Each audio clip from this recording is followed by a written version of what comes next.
حضرت ابن عباس فرماتے ہیں کہ حضور صلی اللہ علیہ وآلہ وسلم نے یہ واقعہ ہمیں سنایا کہ جب لوط علیہ السلام ان کے پاس فرشتے انسانی شکل میں حاضر ہوئے تو حضرت لوط علیہ السلام نے فرشتوں کے بارے میں گمان کیا کہ شاید یہ مہمان ہیں۔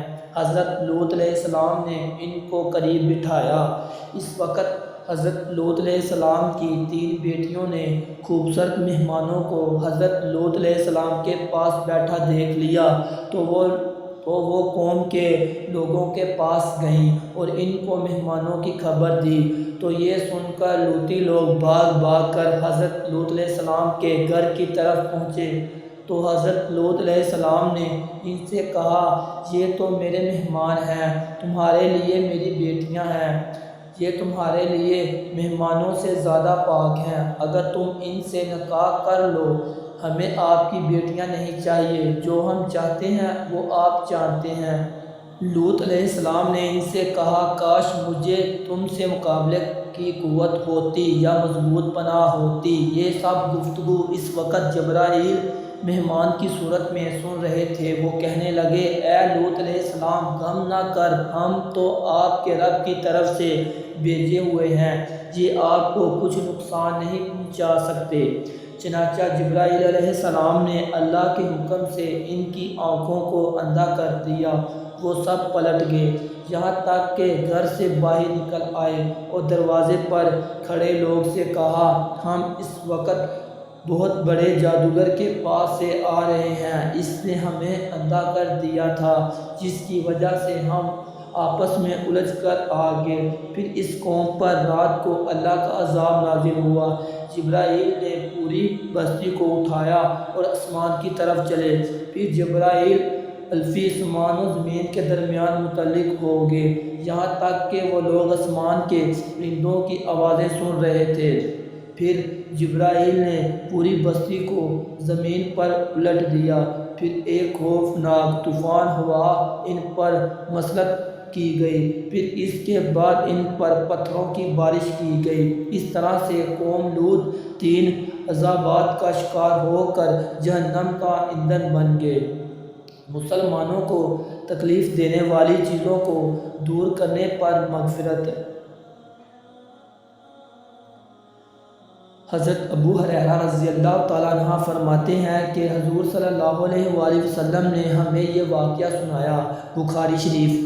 ایک مسافر ایک جگہ سے گزر رہا تھا تو اچانک اس نے راستے میں ایک ٹہنی دیکھی جو کانٹوں سے بھری ہوئی تھی۔ اس نے سوچا کہ اس سے میرے بھائی کو تکلیف نہ پہنچ جائے، یہ سوچ کر اس نے اس ٹہنی کو راستے سے ہٹا دیا اور اللہ کا شکر ادا کیا۔ اللہ تعالیٰ کو اس کا یہ عمل اتنا پسند آیا کہ آپ نے فرمایا، اللہ نے اس کی مغفرت فرما دی۔ ایک دوسرے موقع پر آپ صلی اللہ علیہ وآلہ وسلم نے فرمایا، میں نے اس شخص کو جنت کی نہروں میں غوطہ لگاتے ہوئے دیکھا ہے۔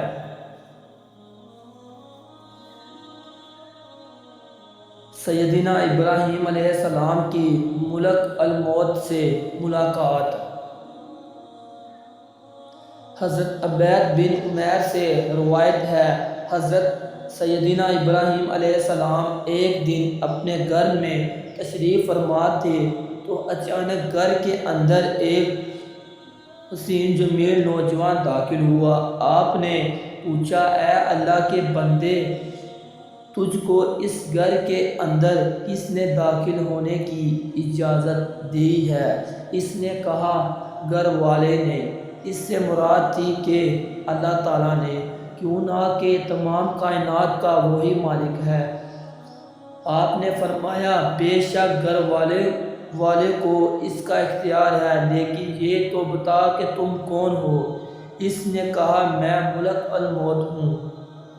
آپ نے فرمایا، تمہارے بارے میں تو کچھ نشانیاں بتائی گئی ہیں، لیکن تم میں ایک بھی علامت موجود نہیں۔ ملک الموت نے پیٹھ پھیر لی۔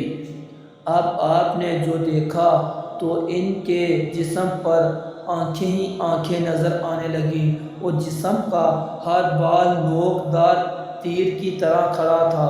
حضرت ابراہیم علیہ السلام نے فوراً تعوذ پڑھا، یعنی اللہ کے عذاب سے پناہ مانگی، اور ہولناک فرشتے سے آپ نے فرمایا اپنی پہلی شکل پر تشریف لے آئیے۔ ملک الموت نے عرض کیا اے اللہ کے خلیل، جب اللہ تعالیٰ ایسے شخص کو موت عطا کرتا ہے جو اس کی ملاقات کو پسند کرتا ہے تو ملک الموت کو حسین جمیل شکل میں بھیجتا ہے جیسا کہ پہلے آپ نے دیکھا، اور دوسری روایت میں آتا ہے اور برے شخص کی روح قبض کرنے کے لیے اس طرح خوفناک شکل میں بھیجا جاتا ہے جیسا کہ آپ نے دیکھا۔ دوستو، اس سے مزید نیو ویڈیو دیکھنے کے لیے ہمارے چینل دین فار یو اور مدینہ اسٹوڈیو کو سبسکرائب کریں اور آنے والی ویڈیو کو دیکھیں۔ اللہ حافظ۔